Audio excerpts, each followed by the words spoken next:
C'est une question qui taraude beaucoup de monde. Pourquoi? Alors qu'on a le sentiment de travailler toujours plus dur, la progression financière, elle, semble de plus en plus difficile à atteindre.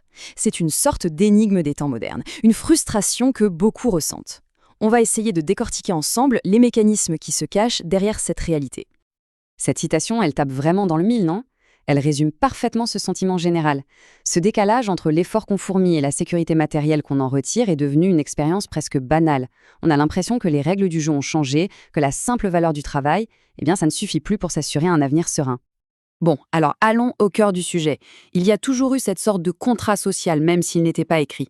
Travaille dur, sois productif, et en retour, ton niveau de vie va s'améliorer. Le problème, c'est que pour beaucoup de gens aujourd'hui, cette promesse sonne creux. Cette sensation d'être sur un tapis roulant, de courir de plus en plus vite juste pour rester à la même place, ce n'est pas juste une impression, c'est le symptôme de changements très profonds dans notre économie. Et on va les examiner un par un. Alors, la toute première pièce de ce puzzle, elle se trouve en fait dans notre propre cerveau. C'est un biais cognitif assez puissant que les économistes appellent l'illusion monétaire. Pour le dire simplement, notre cerveau est un peu programmé pour voir un plus gros chiffre comme une bonne nouvelle, même si ce n'est pas forcément le cas. Recevoir une augmentation de salaire, ça fait plaisir, c'est certain. Mais si on ne prend pas en compte l'inflation, ce chiffre ne nous dit pas tout sur ce qu'on peut réellement acheter. Et voilà où ça devient très concret. Imaginez, une augmentation de 3%. On se dit, super, c'est une victoire. Sauf que si dans le même temps, l'inflation, c'est-à-dire la hausse des prix en général, est de 5%, en réalité, notre capacité à acheter des choses a diminué de 2%. On gagne plus d'euros, oui, mais ces euros achètent moins qu'avant. Et attention, ce n'est pas un problème nouveau. Il y a presque 100 ans, l'économiste Irving Fisher avait déjà identifié ce piège. Il avait bien vu cette tendance qu'on a tous à confondre le montant sur la fiche de paye avec ce qui nous permet vraiment de vivre. C'est un mécanisme psychologique vraiment fondamental. Bon, laissons de côté la psychologie un instant et regardons ce qui se passe dans le monde du travail.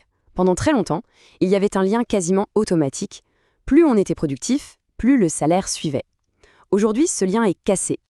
Historiquement, c'était simple. Les gains qu'on faisait en étant plus efficace au travail, ils étaient partagés. Un travailleur plus productif créait plus de richesse, et une partie de cette richesse lui revenait sous forme de meilleurs salaires. Mais voilà, depuis les années 80, la courbe s'est inversée. La productivité, elle, continue de grimper. Mais les salaires moyens, ils stagnent. Alors la question, c'est où est passée toute cette richesse créée? Ce graphique est assez parlant. Il montre l'écart, non, le gouffre qui s'est creusé entre la paye des grands patrons et celle des employés. Les gains de productivité n'ont pas disparu, non. Ils ont juste été redirigés vers le haut. Ce phénomène porte un nom, la financiarisation. Pour beaucoup d'entreprises, l'objectif numéro 1 n'est plus seulement de produire des biens ou des services, mais de maximiser la valeur pour l'actionnaire, et ce, à très court terme. Et pour ça, une des stratégies, c'est souvent de maîtriser les coûts, notamment les salaires, afin d'augmenter les profits. C'est ce qui explique en grande partie la déconnexion qu'on vient de voir. Troisième point, et pas des moindres, l'argent qu'on garde vraiment à la fin du mois. Parce que même quand le salaire brut augmente, ce qui arrive sur le compte en banque, ça c'est une autre histoire. Et cette histoire a suivi une trajectoire bien particulière. Regardons un peu l'évolution. En 1970, quand on gagnait 100 € brut, il en restait 69 dans la poche du salarié. On fait un bond de 20 ans. En 1990, ce n'est déjà plus que 60 €. Et aujourd'hui, c'est seulement 54 €. La part de notre salaire, qui part en cotisation et en impôts pour financer le modèle social, a en fait explosé au fil des décennies.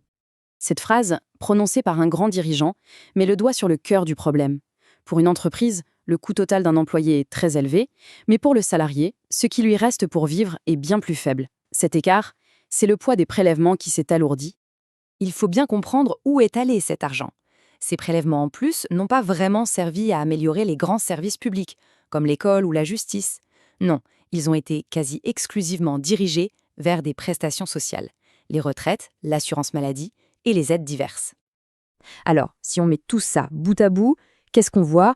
On voit se dessiner deux réalités économiques complètement différentes, deux chemins en fait pour s'enrichir aujourd'hui. D'un côté, on a le chemin du salaire. Il dépend d'un emploi, il est mangé par l'inflation et il est lourdement taxé.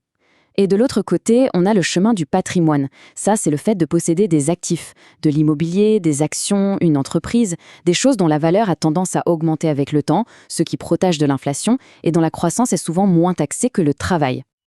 Et voilà, C'est ça, la réponse principale à notre question de départ. Le jeu est devenu beaucoup plus dur pour ceux dont la seule source de revenus est le travail. Par contre, pour ceux qui possèdent déjà un capital, les mécanismes de l'économie moderne ont tendance à faire grossir ce capital encore plus vite. On termine donc sur cette question, qui est essentielle.